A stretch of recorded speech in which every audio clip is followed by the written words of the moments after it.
Assalamualaikum warahmatullahi wabarakatuh. Dari Jalan Syekh Abdul Rauf Ar-Raniri TV, Fakultas Dakwah dan Komunikasi UIN Ar-Raniri Banda Aceh. Bersama saya Rizky Ramadan dalam program Perempuan Aceh. Di kurung pandangan stigma kodrat, perempuan seringkali dibatasi ruang berekspresi. Bahkan bersuara lantang menyampaikan pendapat, kerap kali dianggap berlebihan. Tak jarang juga kalimat yang mengatakan, sehebat-hebatnya perempuan untuk berpendidikan tinggi, toh juga dapur, sumur, dan kasur akan menjadi tempat terakhir bagi mereka. Untuk membahas hal tersebut, kami mengangkat tema perempuan dalam stigma, berpendidikan tinggi, apakah bisa? Untuk membahas hal tersebut, telah hadir bersama kita seorang narasumber yang luar biasa. Beliau merupakan wanita kelahiran Montasik 1973 dan beliau telah menyelesaikan pendidikan doktoral di UIN Sunan Ampel, Surabaya. Beliau juga kerap berbicara ataupun mengisi acara terkait isu-isu perempuan. Langsung saja kita sapa, ada Ibu Zalika. Assalamualaikum Ibu. Waalaikumsalam warahmatullahi wabarakatuh. Gimana Ibu kabar hari ini? Alhamdulillah. Alhamdulillah. Ibu berbahas tentang, sebelum kita membahas lebih dalam terkait isu perempuan, saya ingin mengajak Ibu dan pemirsa untuk menyaksikan tayangan berikut. Bagaimana sih pandangan Abang terhadap ada yang stigma mengatakan, alah perempuan ngapain sih berpendidikan tinggi, perempuan ngapain memiliki karir yang tinggi, toh juga kodratnya dapur, kasur, dan sumur. Stigma itu bagi orang yang dominan rata-rata ya, yang belum memiliki pengetahuan lebih jauh. Sedangkan orang yang lebih mengetahui, sebut contoh nih, negara maju, tidak ada perbedaan antara perempuan dan laki-laki. Semua dihadapkan dengan kesempatan yang sama dan posisi yang sama. Itu aja. Oke.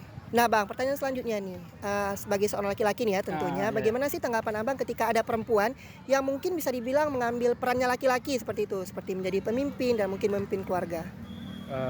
Sederhana dan mungkin stigma yang beredar di kalangan masyarakat awam khususnya, itu perempuan itu lebih emosional, perempuan itu lebih dan sebagainya lah, sehingga mengganggu stabilitas kebijakan contoh, kemudian mengganggu pengambilan keputusan, lain perdebatan dan sebagainya. Sedangkan sudah saya bilang yang pertama tadi bahwa perempuan dan laki-laki itu cuma dibedakan dengan 3, yaitu kodrat perempuan. Jadi ketika perempuan mengambil posisi, contoh nih menjadi ketua organisasi, no problem, gak ada masalah. Karena kan kita perempuan dan laki-laki tidak meminta menjadi perempuan untuk dilahirkan dan tidak meminta menjadi laki-laki untuk dilahirkan. Bagaimana sih pandangan kakak terhadap stigma yang mengatakan bahwasanya perempuan itu tidak perlu berpendidikan tinggi ataupun karir yang baik?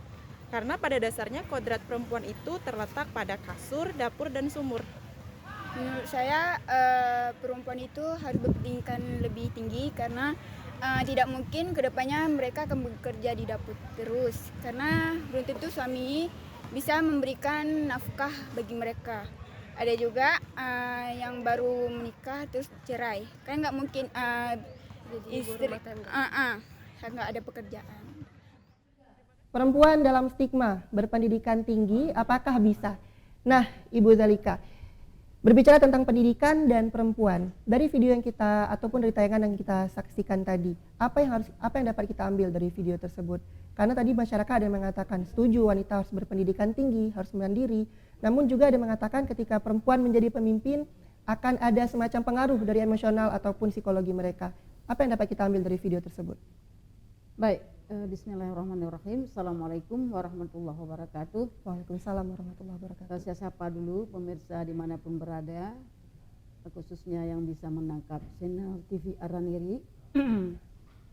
Berbahagia sekali hari ini bisa berjumpa dengan Ananda Rizky ya, sebagai pembawa acara dengan mengangkat tema atau judul atau isu yaitu tentang perempuan berpendidikan tinggi. Iya. Bisakah gitu kan? Iya, benar. Itu kan ada tanda tanya di situ.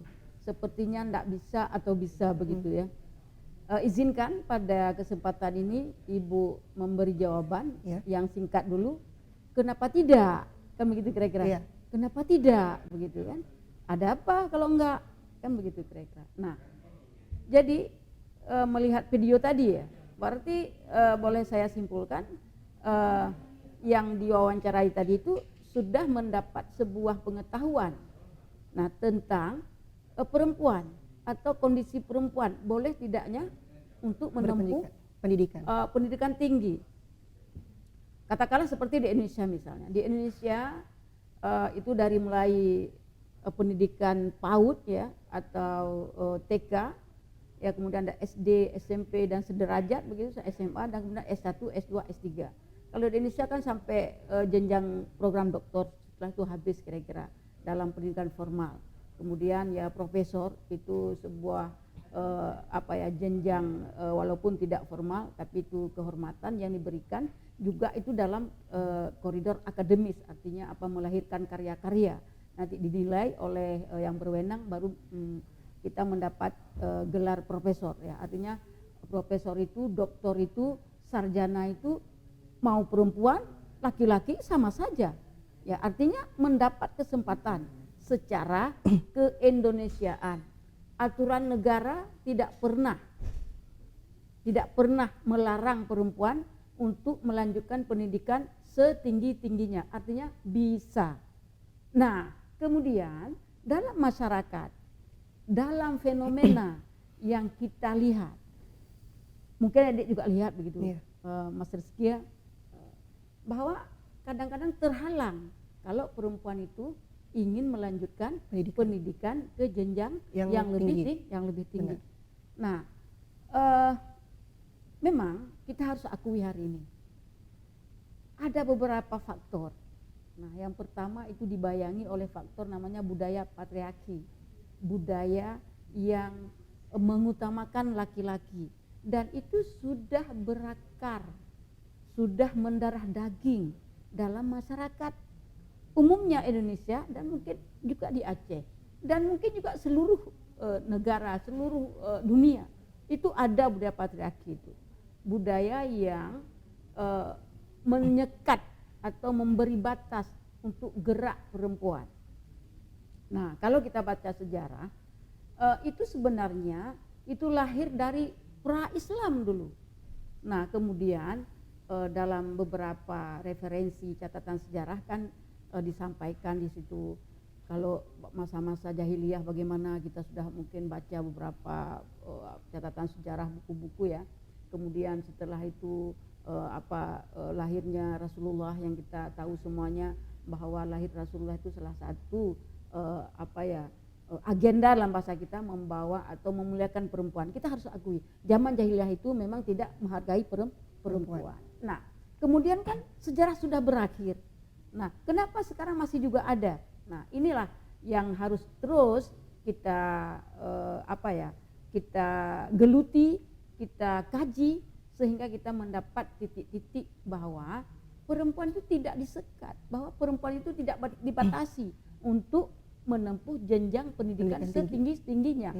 Cuman budaya ini yang terus coba juga kita merombak sedikit demi sedikit tanpa ada misalnya revolusi ya, tapi kalau untuk zaman khususnya sekarang ini mari kita perbanyak dengan berbagai literasi bahwa perempuan itu tidak dibatasi. Nah, ibu sendiri mungkin tanpa mungkin tidak menempuh jenjang pendidikan kan mungkin nggak mungkin berada di kursi ini. Benar, kan gitu ya. Kira-kira ya.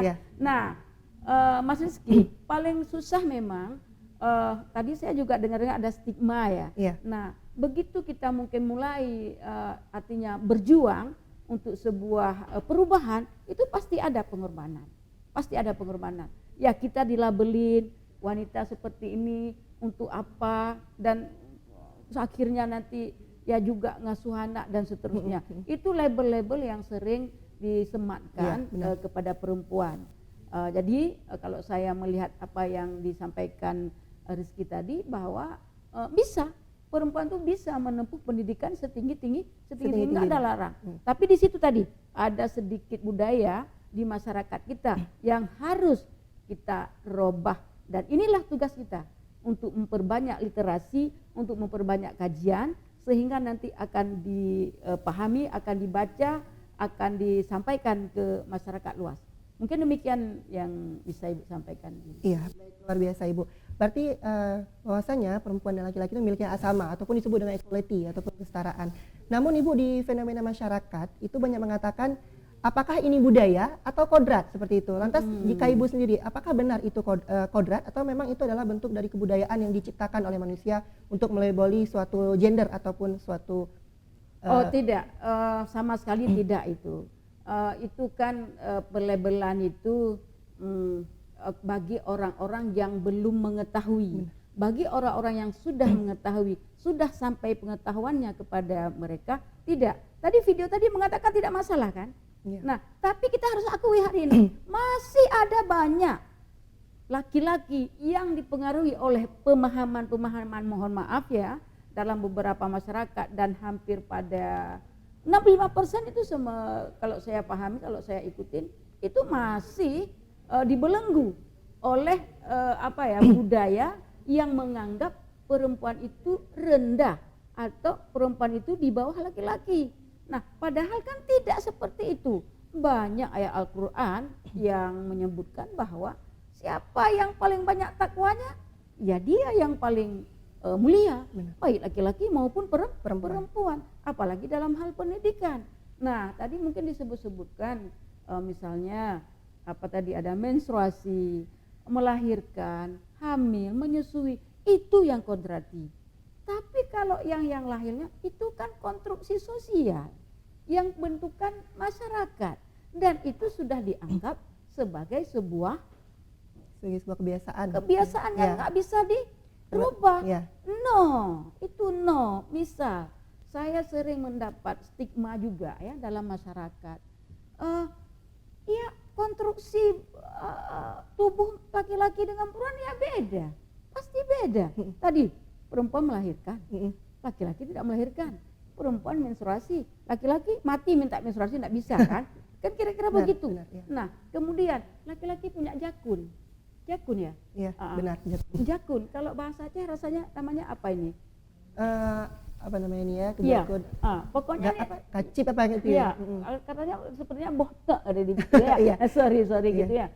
Itu pun ada masih masyarakat kita karena gara-gara perempuan tidak punya jakun ini, itu rendah perempuan, tidak bisa menangkap, tidak bisa dipercaya itu seorang perempuan walaupun dia sudah menempuh pendidikan yang lebih tinggi.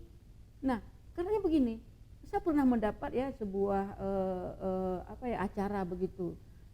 Kemudian laki-laki yang menjadi katakanlah pemimpin di komunitas itu berbicara begitu. Ada banyak perempuan di belakang, termasuk saya itu ada saya begitu, saya berada di situ. Tapi sempat keluar dari seorang pemimpin ya di komunitas, ini perempuan nggak usah banyak kali dipercaya, orang perempuan nggak ada jakun katanya. Waduh, teriris betul hati saya seperti itu. Dan saya menganggap itu memang masih ada, tapi masih hanya sebagian kecil yang masih seperti itu. Dan saya pun berpikir mungkin ini ada sentimen-sentimen politik ya yang mungkin tidak berkenan seandainya perempuan ini berada bukan bukan di atas laki-laki, tapi menyaingi politiknya ini. Itu di situ. Karena kenapa? Kita melihat sejarah tidak ada apalagi perempuan Aceh ya, tema yang hari ini kita angkat ya. Dunia itu mengetahui dan dunia itu mengenalnya siapa perempuan Aceh hari itu. Nah, tapi hari ini ada beberapa riset mini kami itu ada sedikit pergeseran bahwa perempuan itu seakan-akan mau dihalang-halangi untuk tidak bisa maju ke depan. Nah, dalam konteks ini perempuan dan laki-laki bukan memang untuk di atas di bawah. Oh, ini enggak bisa, perempuan harus di atas. Bukan itu sebenarnya. Nah, tapi siapa yang pantas, ya itulah dia. Iya kan? Benar. Oh, di sini pantas karena dia sudah punya prestasi, sudah punya pengetahuan. Baik laki-laki maupun perempuan harus kita akui karena Allah tidak membeda-bedakan. Nah, itu saya Ibu ya melihat dalam masyarakat seperti itu sekarang. Rezeki, apakah itu bisa misalnya kita perbaharui, kita dongkrak, ada? Bisa. Nah, apalagi seorang perempuan itu dengan sebuah aksi nyata atau dengan sebuah keberhasilan yang betul-betul membawa manfaat bagi komunitasnya. Nah, jadi itu kadang-kadang kita nggak usah ngomong karena orang kadang-kadang tidak sama pengetahuan seperti kita. Nah, jadi kita bisa kalau dalam bahasa dakwah ya, dakwah bilhal.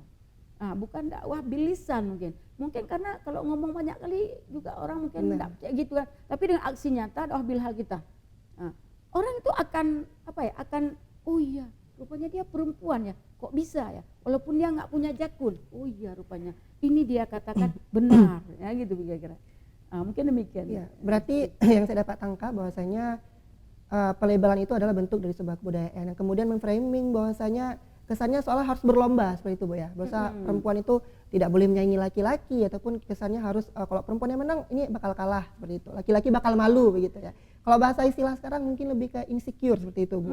Ya, lebih rasa malu. Nah, Ibu kemudian kita berbicara tentang stigma ya. Seperti yang Ibu jelaskan tadi bahwasanya di Indonesia sendiri tidak ada peraturan yang melarang perempuan untuk kemudian mencari pendidikan ataupun menempuh pendidikan setinggi mungkin.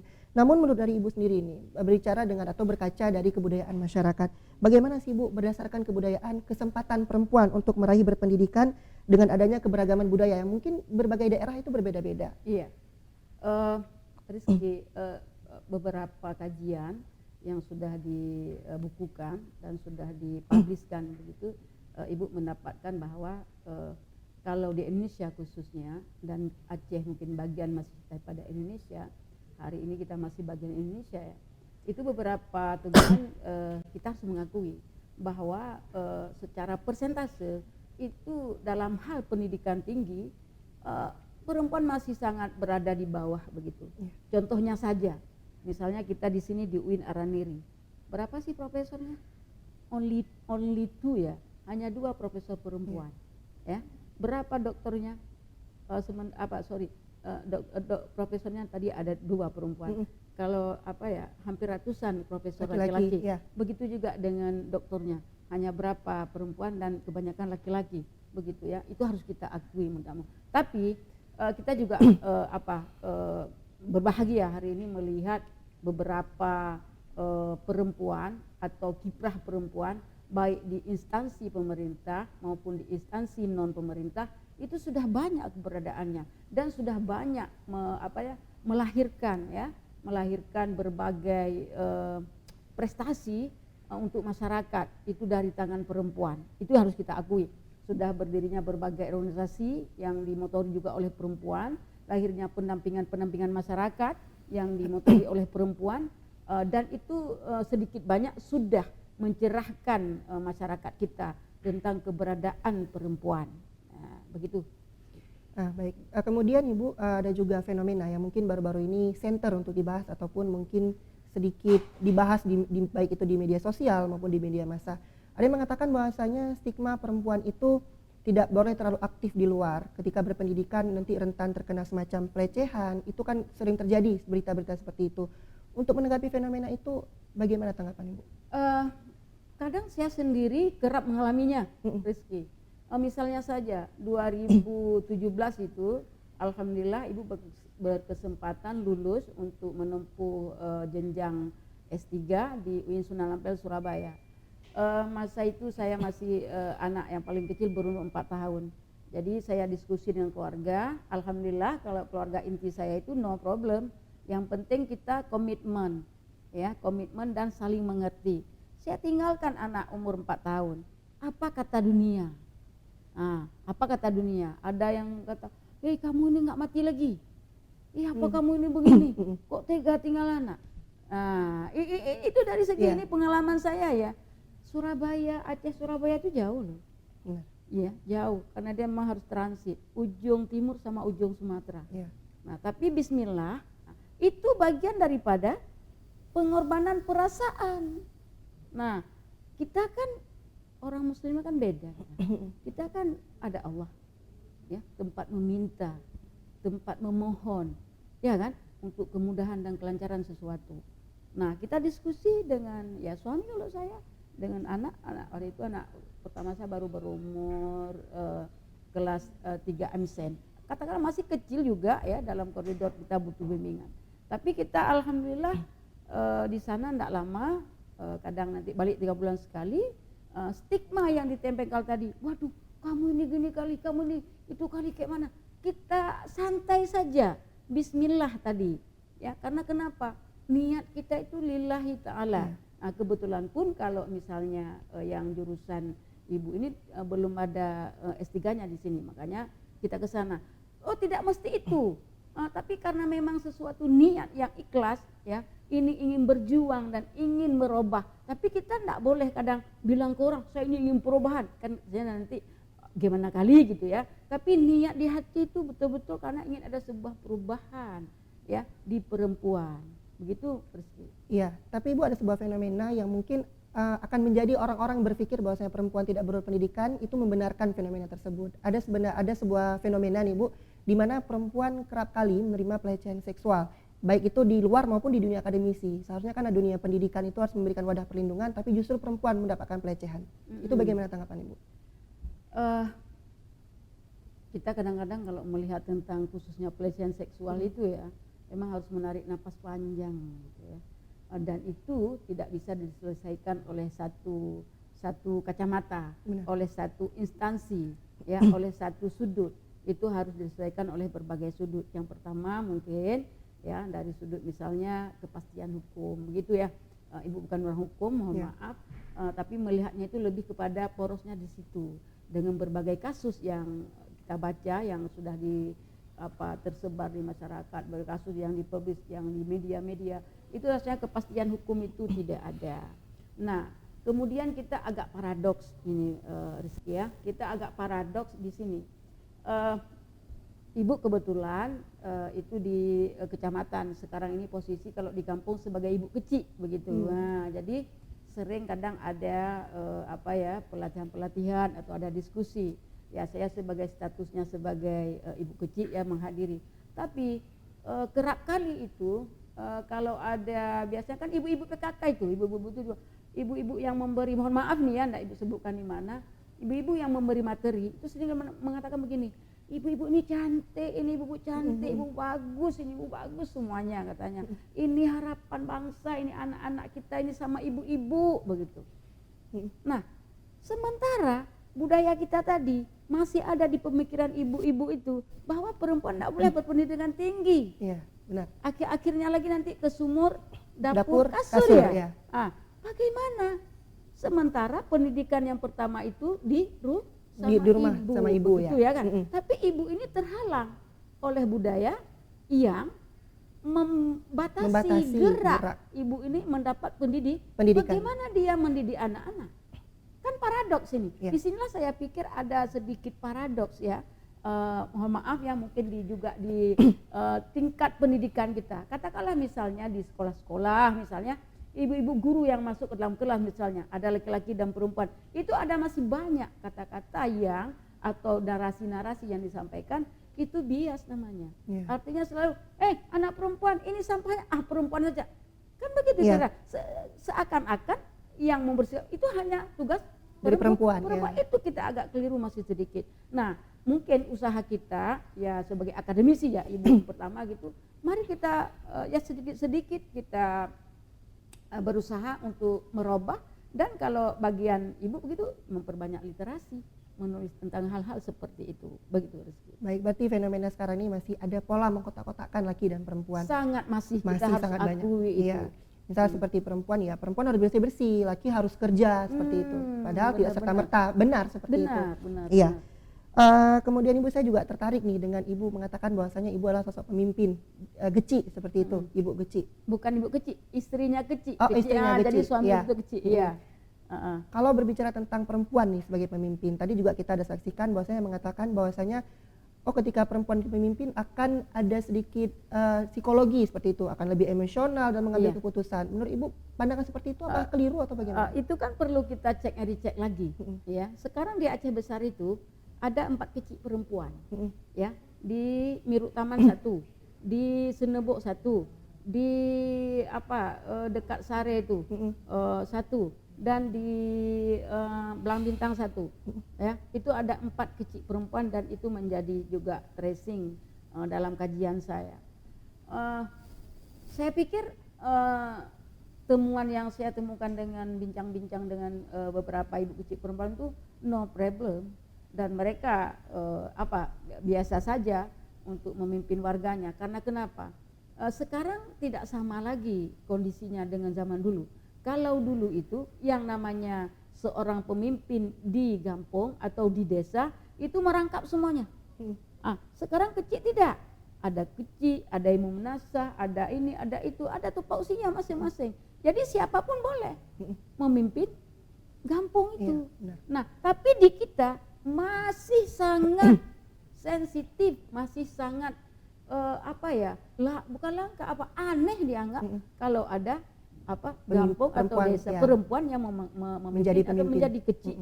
Tapi kalau misalnya kepala sekolah, kepala puskesmas, itu tidak berapa problema rasanya. Ya. Tapi kalau di kampung itu khususnya ya, dalam kajian ibu itu menjadi sebuah keanehan dan kita akan dilabelkan ya. Kenapa ini apa? Ambisius sekali, ambius sekali, kira-kira begitu. Yang negatif lah. Tapi bagi ibu hari ini itu ibu santai saja. Anggap saja itu belum mendapat pengetahuan seperti ibu katakan tadi. Masih ada orang yang menganggap gara-gara tidak ada jakun, perempuan itu lebih rendah dan tidak bisa dipercaya. Enggak boleh banyak dengan semua perempuan itu karena dia enggak punya jakun. Begitu masih dalam ide dia. Ya, dan itu perlu kita robahkan dengan apa? Ya, step by step pasti. Dengan aksi nyata tadi ibu bilang. Jadi begitu kira-kira menurut Ibu Rizky. Oke, baik, luar biasa pemirsa Arani TV. Masih sangat perlu banyak nih kita bercerita ataupun berbicara dengan Ibu Zalika ini. Begitu banyak pelajaran ya Ibu ya tentu yang dapat kita ambil terkait dengan pendidikan. Membahas tentang perempuan khususnya terkait dengan pendidikan. Ibu, mungkin pertanyaan terakhir nih dari Rizky juga. Kemudian bagaimana sih Bu harapan Ibu agar terciptanya sebuah equality ataupun kesetaraan antara laki-laki dan perempuan khususnya di bidang pendidikan? Iya. Begini, dalam pengamatan Ibu, ini belum banyak warga kita yang memahami apa itu setara. Nah, orang memahami setara bahwa misalnya kan biasanya kalau naik kelapa itu laki-laki dah. Perempuan harus bisa naik kelapa juga. Iya.